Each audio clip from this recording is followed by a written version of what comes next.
Hello students, कैसे हैं आप लोग। आज हम लोग एक इम्पॉर्टेंट रिएक्शन डिस्कस करने वाले हैं for JEE Mains Advanced and NEET purpose, that is allylic and benzylic bromination using N bromosuccinimide. N bromosuccinimide को हम लोग शॉर्ट में एनबीएस भी बोलते हैं।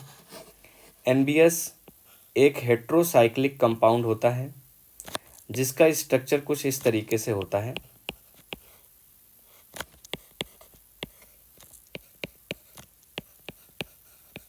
ये एनबीएस है। इस रिएक्शन में हमें और एक चीज़ ध्यान रखनी है कि अलाइलिक और बेंजाइलिक ये क्या चीज़ है। तो देखिए, सबसे पहले तो हमें किसी कंपाउंड में अलाइलिक और बेंजाइलिक पोजीशंस चेक करनी आनी चाहिए। जैसे मान लीजिए कि एक कंपाउंड मैं लिख रहा हूँ आपके सामने, ये कंपाउंड लिखा हुआ है और एक और कंपाउंड लिख रहा हूँ कुछ इस तरीके से। तो इस कंपाउंड में सबसे पहले हमें ये चेक करना है कि क्या कहीं पर डबल बॉन्ड प्रेजेंट है। देखिए यहाँ पर क्या डबल बॉन्ड प्रेजेंट है, और डबल बॉन्ड से जुड़ा हुआ जो कार्बन है वो sp3 है क्या। अगर डबल बॉन्ड से जुड़ा हुआ कार्बन sp3 हाइब्रिडाइज्ड है तो इस कार्बन को हम लोग अलाइलिक कार्बन बोलते हैं। Allylic carbon, is it clear. ये अलाइलिक कार्बन होता है। इसी तरीके से अगर कहीं पर बेंजीन प्रेजेंट है, जैसे ये बेंजीन है, और इस बेंजीन से जुड़ा हुआ जो sp3 हाइब्रिडाइज कार्बन होगा, इस कार्बन को हम लोग बेंजाइलिक कार्बन कहते हैं।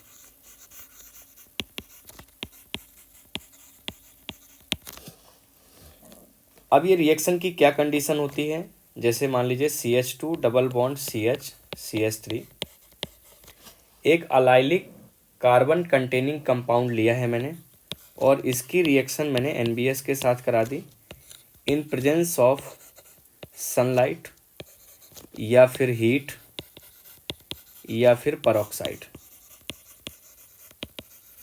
और ये रिएक्शन नॉन पोलर सॉल्वेंट जैसे CCl4 या फिर CH2Cl2 के प्रेजेंस में होती है। तो इस रिएक्शन में अगर देखा जाए तो यहाँ पर हीट ली गई है या सनलाइट ली गई है या फिर परऑक्साइड लिया गया है। इन सभी की खास बात ये होती है कि ये फ्री रेडिकल बॉन्ड डिसोसिएशन कराते हैं, मतलब होमोलिटिक बॉन्ड डिसोसिएशन कराते हैं, जिससे फ्री रेडिकल जनरेट होता है। तो अगर मैं बिना किसी मैकेनिज्म के डायरेक्टली प्रोडक्ट लिखना चाहूँ तो हमें यहाँ पर अलाइलिक पोजीशन चेक करनी है कि देखिए ये अलाइलिक पोजीशन है या नहीं। तो ये कार्बन एक अलाइलिक कार्बन है क्योंकि डबल बॉन्ड से जुड़ा हुआ है और sp3 हाइब्रिडाइज्ड भी है। तो बस ब्रोमीन को इस कार्बन, ये जो अलाइलिक कार्बन है, इस अलाइलिक कार्बन पर सब्स्टिट्यूट कर देना है और ये हमारा फाइनल प्रोडक्ट बन जाएगा। Is it clear.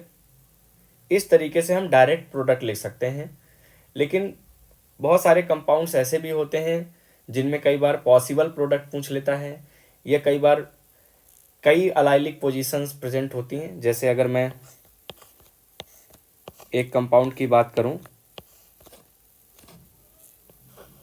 ये कंपाउंड, और इस कंपाउंड में अगर देखा जाए तो दो अलाइलिक पोजीशंस प्रेजेंट हैं, एक ये है और एक ये है, और दोनों ही अलाइलिक पोजीशन डिफरेंट हैं।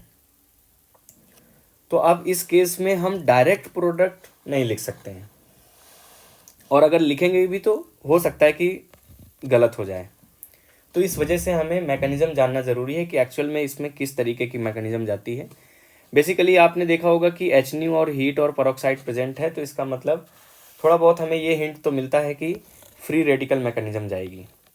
तो देखिए मैकेनिज्म पर थोड़ा बात करते हैं, फिर आगे हम लोग और डिस्कस करेंगे। तो मैकेनिज्म जो होती है इसकी, इसमें NBS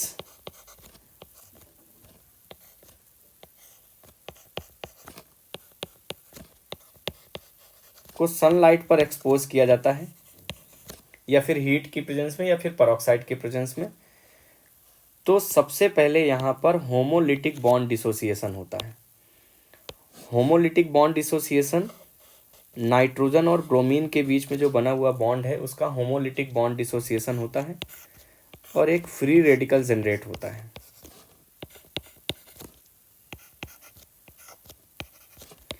that is bromine free radical. और ये जो स्टेप होता है इस स्टेप को हम इनिशिएशन स्टेप भी बोलते हैं। हमने इसको इनिशिएशन स्टेप इस वजह से बोला है क्योंकि अब रिएक्शन की शुरुआत यहाँ से हो चुकी है, क्योंकि ये जो Br फ्री रेडिकल है इसका ऑक्टेट कंप्लीट नहीं है। तो सबसे पहली बात तो ये अपना ऑक्टेट कंप्लीट करेगा और इस ऑक्टेट कंप्लीट करने के चक्कर में क्या होगा कि ये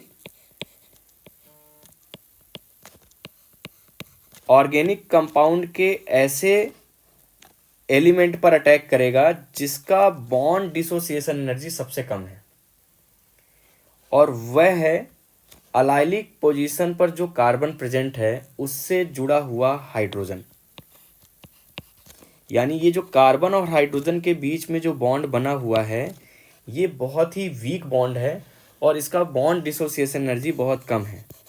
ऐसा क्यों मैं बोल रहा हूँ, तो देखिए जैसे ही ये बॉन्ड ब्रेक होगा यानी Br फ्री रेडिकल इस हाइड्रोजन पर अटैक करेगा तो इसका होमोलिटिक बॉन्ड डिसोसिएशन होगा, और होमोलिटिक बॉन्ड डिसोसिएशन होने के बाद यहाँ पर CH2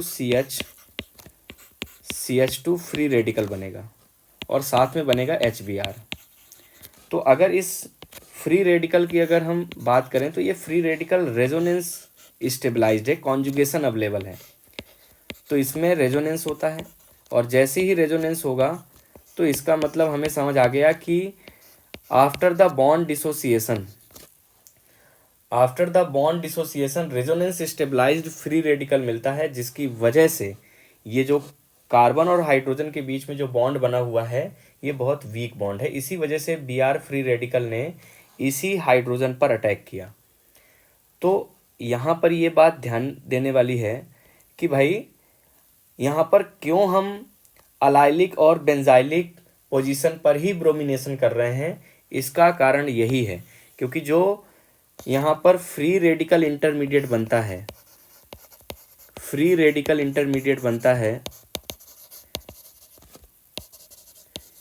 ये free radical intermediate resonance stabilized बनता है। इस वजह से ही हम अलाइलिक और बेंजाइलिक पोजीशन पर Br फ्री रेडिकल का अटैक कराते हैं। Is it clear? अब क्या होगा आगे कि भाई अब फ्री रेडिकल बन गया है तो इस फ्री रेडिकल को भी हमें ख़त्म करना पड़ेगा, स्टेबल करना पड़ेगा। तो इसके लिए क्या होगा, अब अगले स्टेप में जो NBS है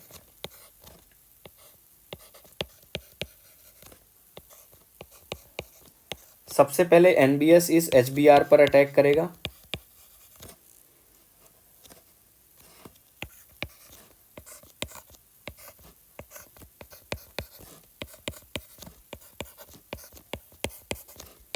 और ब्रोमीन बनाएगा Br2।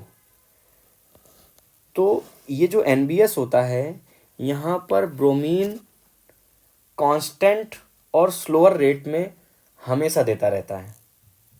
इसका मतलब ये है कि इस रिएक्शन में NBS का क्या यूज है, NBS is a constant source of bromine. Is it clear? लेकिन स्लो इन रेट, मतलब स्लोअर रेट में कांस्टेंट ब्रोमीन यहाँ से रिलीज होता रहता है। इससे क्या फ़ायदा होगा, ये रेट स्लो है इससे क्या फ़ायदा होगा, और ये ब्रोमीन जो है ये लगातार यहाँ से बाहर निकल रहा है, इससे क्या फ़ायदा होगा, इसका भी आगे हम डिस्कशन करेंगे। तो देखिए अगले स्टेप में क्या होगा, ये जो आपने फ्री रेडिकल बनाया है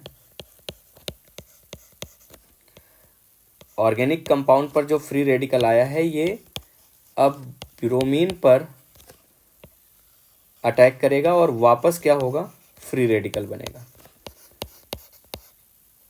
ब्रोमीन फ्री रेडिकल बनेगा और अलाइलिक पोजीशन पर ब्रोमीन ऐसे ऐड हो जाएगा और यहाँ पर Br फ्री रेडिकल बन गया।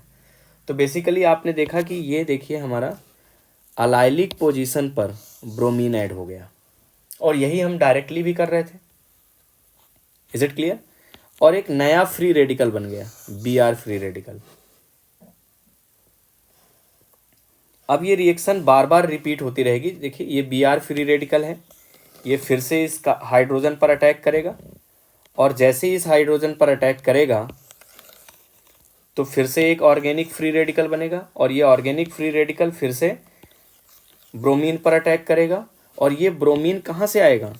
ये ब्रोमीन आएगा इस NBS से। NBS is the constant source of bromine, लेकिन बस एक ही समस्या है कि ये स्लो रेट में ब्रोमीन को रिलीज करता है, और यह समस्या नहीं है, यहाँ पर ज़रूरत है कि ब्रोमीन स्लो रेट में ही आए, क्योंकि अगर ब्रोमीन हायर रेट में हमको मिल गया तो होगा क्या कि यहाँ पर एंटी एडिशन ऑफ ब्रोमीन हो जाएगा, जो कि डबल बॉन्ड पर एंटी एडिशन ऑफ ब्रोमीन होता है, क्योंकि यहाँ पर CCl4 भी प्रेजेंट है, इसलिए स्लोअर रेट में हमको ज़रूरत है।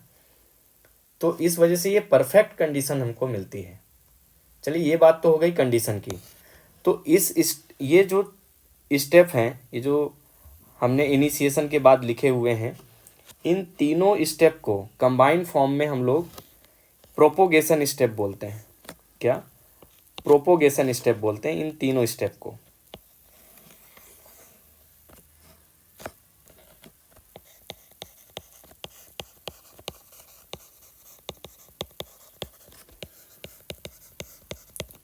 मतलब ये रिएक्शन लगातार चलती रहेगी जब तक हमको ब्रोमीन मिलता रहेगा, और अगर इस रिएक्शन को रोकना है तो जितने भी फ्री रेडिकल बन रहे हैं ये नए फ्री रेडिकल जनरेट ना करें और आपस में ही रिएक्ट कर जाएं या खुद से रिएक्ट कर लें, तो वो चैन क्या हो जाएगी? टर्मिनेट हो जाएगी। ठीक है, तो ये इसकी मैकेनिज़्म होती है, और इस मैकेनिज़्म में सबसे इम्पॉर्टेंट बात यह है कि यहाँ पर एक फ्री रेडिकल इंटरमीडिएट बनता है, और ये जो फ्री रेडिकल इंटरमीडिएट बना है और ये free radical intermediate resonance stabilized है, इसका मतलब ये है कि जितने भी डिफरेंट रेजोनेटिंग स्ट्रक्चर्स बनेंगे उन सभी में ब्रोमीन ऐड हो सकता है। ये बहुत इंपॉर्टेंट बात है, मैं फिर से रिपीट करता हूँ कि जितने भी फ्री रेडिकल बनेंगे, जितने भी रेजोनेटिंग फ्री रेडिकल स्ट्रक्चर्स बनेंगे, उन सभी फ्री रेडिकल पर ब्रोमीन ऐड हो सकता है। Is it clear? जैसे अगर मैं एक एग्जांपल लूं,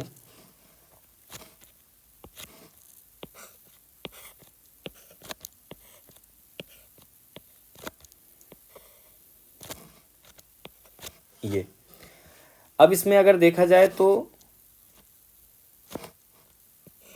दो अलाइलिक पोजीशंस हैं, और दोनों ही अलाइलिक पोजीशन सिमेट्रिकल है, मतलब दोनों ही सेम है। तो अगर दोनों सेम है तो कोई एक किसी एक से Br फ्री रेडिकल का अटैक कराएंगे और इसमें इंटरमीडिएट बनेगा। अलाइलिक पोजीशन पर एक फ्री रेडिकल आ जाएगा। क्या होगा? अलाइलिक पोजीशन पर एक फ्री रेडिकल आ जाएगा। मैंने डायरेक्ट इसका इंटरमीडिएट लिख दिया, क्योंकि अब हम बार बार ये पूरे स्टेप्स को रिपीट नहीं करेंगे। हमारा मेजर ध्यान यहाँ पर रहेगा कि जो फ्री रेडिकल इंटरमीडिएट बनता है, यानी अलाइलिक पोजीशन पर जो फ्री रेडिकल इंटरमीडिएट बनता है उसको बना लेंगे। ये अलाइलिक पोजीशन है। अलाइलिक पोजीशन पर हमने फ्री रेडिकल बनाया, और अब इस फ्री रेडिकल को रेजोनेंस स्टेबलाइज करेंगे। तो देखिए रेजोनेंस, क्योंकि रेजोनेंस एक परमानेंट प्रोसेस होता है, और परमानेंट प्रोसेस को कभी आप रोक नहीं सकते। ये अगर हो रहा है तो होके ही रहेगा। तो होगा क्या? ये फ्री रेडिकल डिसोसिएशन बॉन्ड का होगा, तो यहाँ पर बन जाएगा बॉन्ड, और ये आ जाएगा फ्री रेडिकल इधर पर। तो इसकी खास बात ये है, बेसिकली इस क्वेश्चन की खास बात ये है कि यहाँ पर दोनों ही फ्री रेडिकल सेम बन रहे हैं। देखिए दोनों ही फ्री रेडिकल सेम बन रहे हैं, यानी दोनों ही जो रेजोनेटिंग स्ट्रक्चर्स हैं फ्री रेडिकल के, वो दोनों सेम बन रहे हैं। तो इसलिए इसका जो प्रोडक्ट बनेगा वो एक ही प्रोडक्ट बनेगा। यहाँ पर Br लगा देंगे। अगर आप इसमें भी लगाते हैं और दोनों का अगर आप IUPAC नेम करें तो IUPAC जब हम नेम इसका लिखेंगे तो इन दोनों का IUPAC नेम सेम आएगा। तो इस वजह से ये दोनों सेम प्रोडक्ट हैं। एक दूसरा एग्जांपल समझते हैं। जैसे मान लीजिए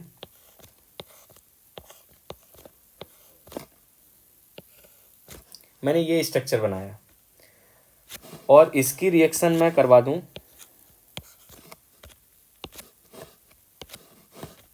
NBS से in presence of sunlight in CCl4। तो आपको क्या करना है, अलाइलिक पोजीशन पर फ्री रेडिकल बनाना है। तो सबसे पहले अलाइलिक पोजीशन आइडेंटिफाई करते हैं। देखिए ये डबल बॉन्ड हो गया, ये यहाँ पर डबल बॉन्ड हो गया। डबल बॉन्ड से जुड़ा हुआ ये जो डबल बॉन्ड है, इससे जुड़ा हुआ जो sp3 कार्बन है, देखिए कौन कौन से कार्बन है। क्या ये कार्बन sp3 है, क्या ये कार्बन sp3 है। इसका मतलब इस पर दो अलाइलिक पोजीशन है। और यहाँ पर एक चीज़ ध्यान रखना है कि दोनों ही अलाइलिक पोजीशन डिफरेंट है। Is it clear. तो हम दोनों ही अलाइलिक पोजीशन पर फ्री रेडिकल बनाएंगे। ठीक है, तो पहला जो फ्री रेडिकल मैं यहाँ पर बनाऊंगा वो ये बनाऊंगा, और जो दूसरा फ्री रेडिकल बनेगा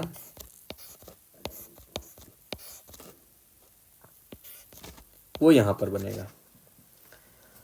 देखिए क्या दोनों फ्री रेडिकल डिफरेंट है? यस डिफरेंट है, और दोनों में ही दोनों अलाइलिक पोजीशन पर प्रेजेंट है, तो इसका मतलब रेजोनेंस होगा ही होगा। और दूसरी बात एक चीज़ और ध्यान रखनी है कि कौन सा फ्री रेडिकल ज़्यादा स्टेबल है। तो देखिए फ्री रेडिकल की स्टेबिलिटी किस तरीके से देखी जाती है। सबसे पहले तो रेजोनेंस देखते हैं। रेजोनेंस के बाद आप लोग हाइपर कॉन्जुगेशन चेक करते हैं, और हाइपर कॉन्जुगेशन चेक करने के बाद इंडक्टिव इफेक्ट यानी प्लस आई इफेक्ट देखते हैं। तो देखिए इसमें अगर मैं इस वाले फ्री रेडिकल की बात करूं तो इस वाले फ्री रेडिकल में यहाँ पर 3 अल्फा एच और यहाँ पर 2 अल्फा एच यानी 5 अल्फा एच प्लस रेजोनेंस हो रहा है। और इस वाले फ्री रेडिकल की बात करें तो सिर्फ 2 अल्फा एच हैं और रेजोनेंस हो रहा है। इसका मतलब यहाँ पर 5 अल्फा एच प्लस रेजोनेंस और यहाँ पर 2 अल्फा एच प्लस रेजोनेंस। तो मोस्ट स्टेबल फ्री रेडिकल कौन सा बनेगा? यही हमारा मोस्ट स्टेबल फ्री रेडिकल होगा। मतलब अभी इन दोनों स्ट्रक्चर्स की बात कर रहे हैं, और अभी ये रेजोनेंस करेंगे तो रेजोनेटिंग स्ट्रक्चर्स जो बनेंगे उनमें भी हमें ये सारी चीज़ें चेक करनी होगी। तो अभी इन दोनों में जो मेजर फ्री रेडिकल है यानी जो ज़्यादा मात्रा में बनेगा वो ये वाला फ्री रेडिकल होगा। Is it clear. मतलब जो मेजर प्रोडक्ट बनने वाला है वो इस वाले फ्री रेडिकल से ही बनने वाला है, इससे नहीं बनेगा। तो अगर आपको बोलता है कि पॉसिबल प्रोडक्ट बनाइए तब तो आप ये सेकंड वाले फ्री रेडिकल को लिखेंगे, अदरवाइज इसको हम यहाँ पे लीव कर देंगे। तो अभी मैं सारे स्ट्रक्चर्स बना करके दिखा रहा हूँ, इस वजह से हम इसको भी ले लेंगे। चलिए तो अब इन दोनों का रेजोनेंस करवाते हैं।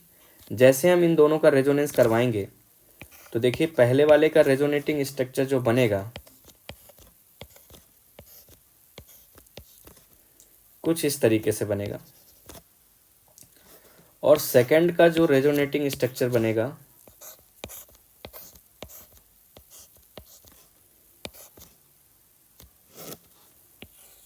होमोलिटिक बॉन्ड डिसोसिएशन होगा।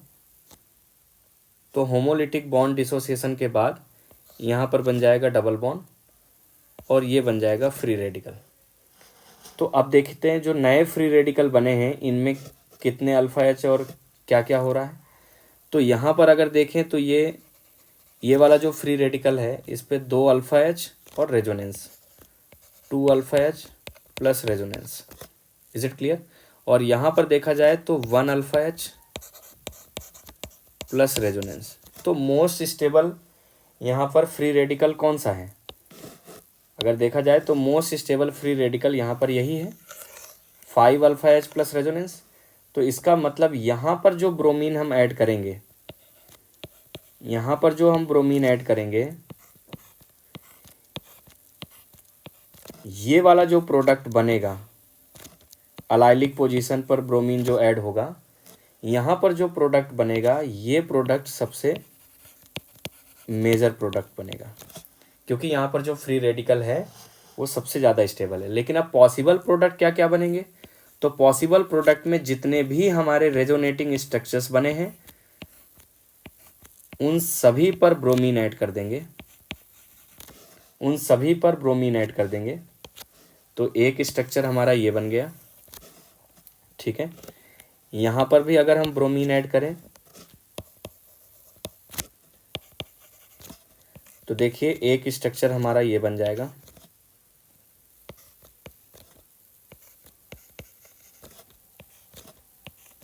कुछ इस तरीके से। और अगर हम यहाँ पर ब्रोमीन ऐड करें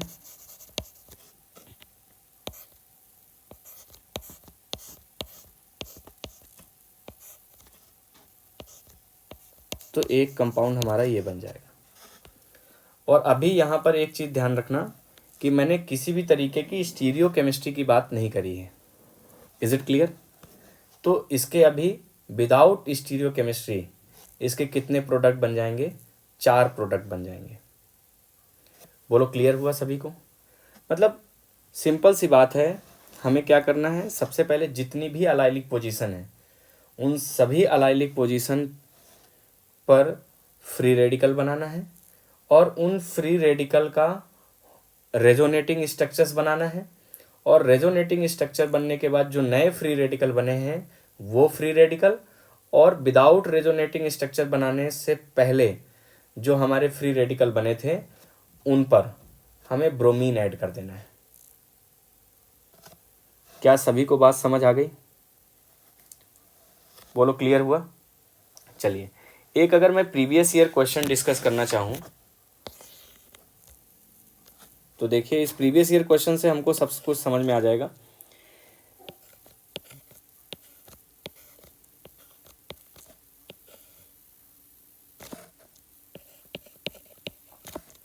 इसकी रिएक्शन करवाई गई एनबीएस के साथ। ये जेईई एडवांस का क्वेश्चन है।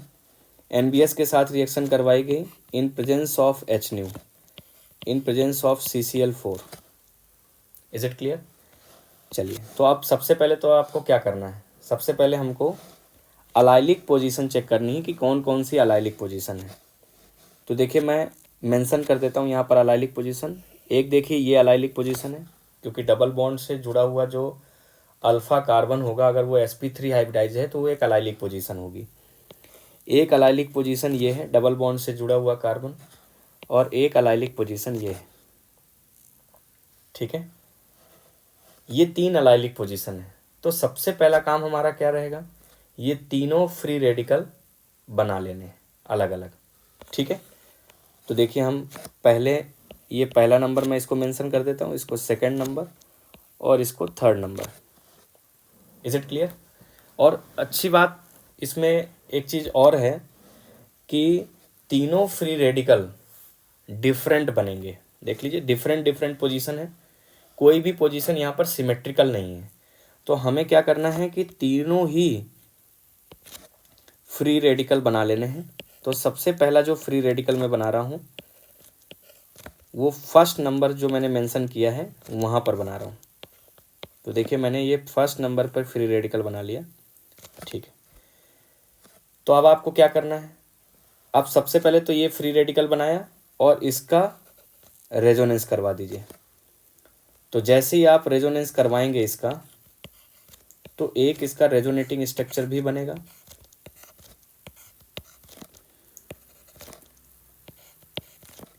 ये इसका रेजोनेटिंग स्ट्रक्चर बन जाएगा। बोलो क्लियर हुआ सभी को? ठीक है। अब क्या करते हैं, अब एक हम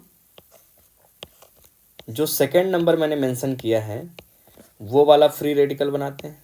मैंने ये फ्री रेडिकल बनाया,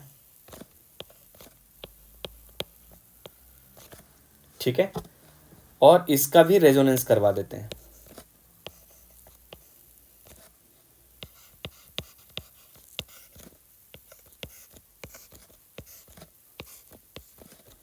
रेजोनेंस करवाने के बाद यहाँ पर आ गया हमारा डबल बॉन्ड और ये बन गया free radical. Is it clear? समझ आ गई बात?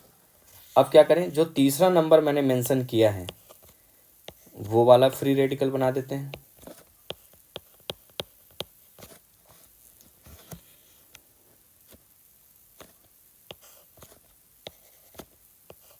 और इसका भी हम क्या कर देते हैं, रेजोनेंस।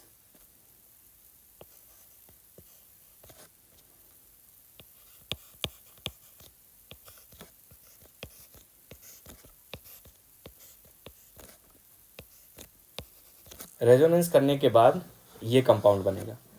अब इसमें एक चीज़ और ध्यान देना है कि ये वाला जो कंपाउंड है और उसका जो रेजोनेंस होने के बाद जो कंपाउंड बना है, जो फ्री रेडिकल बना है, ये दोनों ही सेम बन गए। देखिए दोनों ही बिल्कुल सेम बन गए।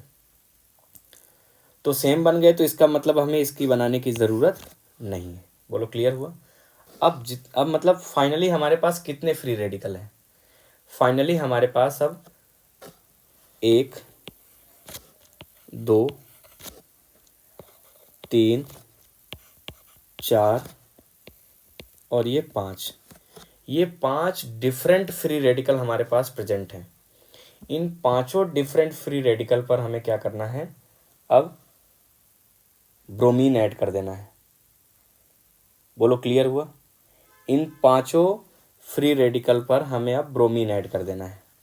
चलिए ब्रोमीन एक एक करके सभी पे ऐड कर देते हैं। तो इस वाले में ब्रोमीन ऐड किया तो यहाँ पर ब्रोमीन आ गया, इसमें ब्रोमीन ऐड किया तो यहाँ पर ब्रोमीन आ गया, इसमें ब्रोमीन ऐड किया तो यहाँ पर ब्रोमीन आ गया, और इसमें ऐड किया तो यहाँ पर ब्रोमीन आ गया, इसमें ऐड किया तो यहाँ पर ब्रोमीन आ गया।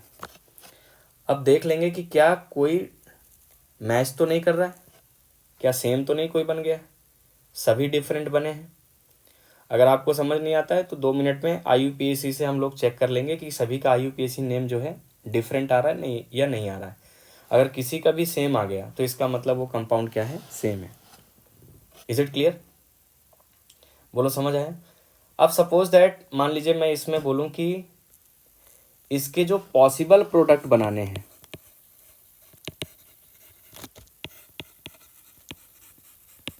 सपोज दैट मैं अगर आपसे बोलूं कि इसमें अभी हमको पॉसिबल प्रोडक्ट बनाने हैं, और एक बात और अगर यहां पर मेंशन की जाए,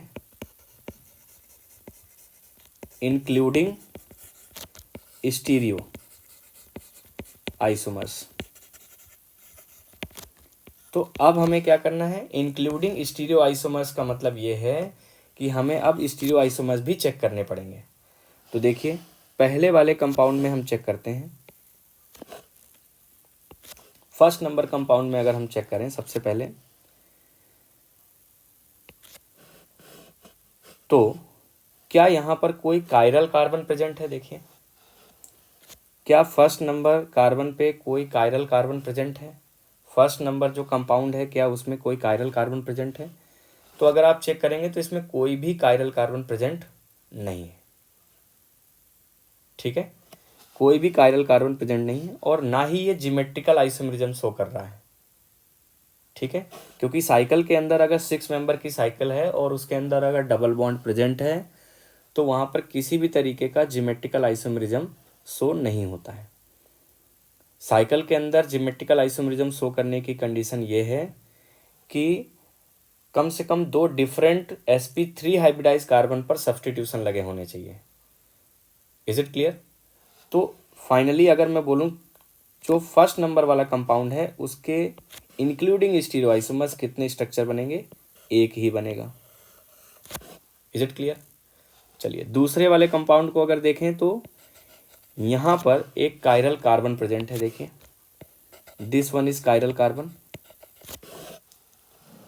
और अगर कायरल कार्बन प्रेजेंट है तो इसका मतलब क्या केवल एक ही कायरल कार्बन प्रेजेंट है? पहले ये देखिए, हाँ एक ही कायरल कार्बन प्रेजेंट है, और अगर एक ही कायरल कार्बन प्रेजेंट है तो इसका मतलब इसके कितने प्रोडक्ट बनेंगे? 2 बनेंगे। Is it clear? ओके, चलिए तीसरे नंबर पे चेक करते हैं। तीसरे नंबर वाले कंपाउंड पर अगर हम चेक करें तो देखेंगे यहाँ पर भी एक कायरल कार्बन प्रेजेंट है। देखिए ये क्या कायरल कार्बन है, क्या एक ही कायरल कार्बन प्रेजेंट है? देखिए तो यहाँ पर सिर्फ एक ही कायरल कार्बन प्रेजेंट है और कोई ऐसा कार्बन नहीं है जहाँ पर चारों डिफरेंट ग्रुप लगे हों, और ये जिमेट्रिकल आइसोमेरिज्म भी नहीं शो कर रहा है। ठीक है, क्योंकि यहाँ पर दो सब्सटीट्यूशन तो हैं लेकिन एक सब्सटीट्यूशन sp2 हाइब्रिडाइज्ड है। देखिए ये सब्सटीट्यूशन sp2 हाइब्रिडाइज्ड है, ये sp3 है लेकिन ये वाला sp2 हाइब्रिडाइज्ड है। इसका मतलब इसमें कितने प्रोडक्ट बन जाएंगे आपके? देखिए यहाँ पर कितने बन जाएंगे? 2 बन जाएंगे, क्योंकि एक ही कायरल कार्बन है। चलिए चौथे नंबर वाले कंपाउंड पर चेक करते हैं। चौथे नंबर वाले कंपाउंड पे अगर हम चेक करेंगे तो फोर्थ नंबर में अगर हम देखें तो ये भी देखिए एक कायरल कार्बन है। Is it clear? क्या ये कायरल कार्बन है? क्या और भी कोई कायरल कार्बन प्रेजेंट है यहाँ पर? देख लीजिए, यहाँ पर कोई और कायरल कार्बन प्रेजेंट नहीं है। समझ आ रहा है सभी को? यहाँ पर और कोई दूसरा कायरल कार्बन प्रेजेंट नहीं है, तो इसका मतलब इसके भी कितने बन जाएंगे? 2 स्टीरियो आइसोमर्स बनेंगे। और ना ही ये जिमेट्रिकल आइसोमेरिज्म शो कर रहा है, क्योंकि एक कार्बन पर तो 2 अलग sp3 हाइब्रिडाइज कार्बन पर 2 अलग सब्सटेंस लगे हुए हैं, लेकिन कहीं कोई दूसरा ऐसा कार्बन नहीं है जहाँ पर 2 सब्सटीट्यूएंट लगे हों अलग से। ठीक है, तो जिमेट्रिकल भी शो नहीं करेगा। इसी तरीके से अगर 5th नंबर वाले पर चेक करें तो 5th नंबर में अगर हम देखेंगे तो यहाँ पर क्या ये ऑप्टिकली एक्टिव है? देखिए हाँ, ये वाला जो कार्बन है ये ऑप्टिकली एक्टिव है, और ये कार्बन ऑप्टिकली एक्टिव है इस वजह से इस और कोई देखिए कोई दूसरा देखिए और कोई दूसरा कार्बन यहाँ पर ऑप्टिकली एक्टिव नहीं है, तो इसका मतलब इसके कितने बनेंगे? सिर्फ 2 कंपाउंड बनेंगे। तो टोटल ओवरऑल अगर मैं total possible number of product की बात करूं इंक्लूडिंग स्टीरियो आइसोमर्स, तो टोटल कितने स्ट्रक्चर्स बन गए? 1 और ये 2 3, 3 और ये 2 5, 5 और 2 7, 7 और 2 यहाँ पर 9, यानी टोटल 9 पॉसिबल प्रोडक्ट बनेंगे। Is it clear? Total 9 possible product बनेंगे। और अगर इसमें बोला जाए कि बताइए सबसे मेजर प्रोडक्ट कौन सा होगा, तो आपको क्या चेक करना है? अल्फा एच चेक कर लेना है। फ्री रेडिकल जो हमने बनाया था उस फ्री रेडिकल पर अल्फा एच चेक कर लेना है, और सभी फ्री रेडिकल अलाइलिक पोजीशन पर प्रेजेंट है तो वहाँ पर रेजोनेंस तो होगा ही होगा। ठीक है, जहाँ पर सबसे ज़्यादा अल्फा एच प्रेजेंट हो वही हमारा फाइनल प्रोडक्ट हो जाएगा। बोलो क्लियर हुआ? तो ये हमारा एनबीएस का कॉन्सेप्ट होता है। तो अगर मैं एक लाइन पे बोलूँ एनबीएस में हमें करना क्या है, तो एनबीएस में बेसिकली हमको अलाइलिक पोजीशन पर एक फ्री रेडिकल बनाना है, और उस फ्री रेडिकल के रेजोनेटिंग स्ट्रक्चर्स बनाने हैं, और रेजोनेटिंग स्ट्रक्चर बनाने के बाद उन दोनों ये जितने भी रेजोनेटिंग स्ट्रक्चर्स बन रहे हैं उन सभी पर बी आर ऐड कर देना है। Is it clear? ये सबसे डिफिकल्ट क्वेश्चन होगा अगर होगा तो। Is it clear? बस आज के लिए इतना ही। Thank you.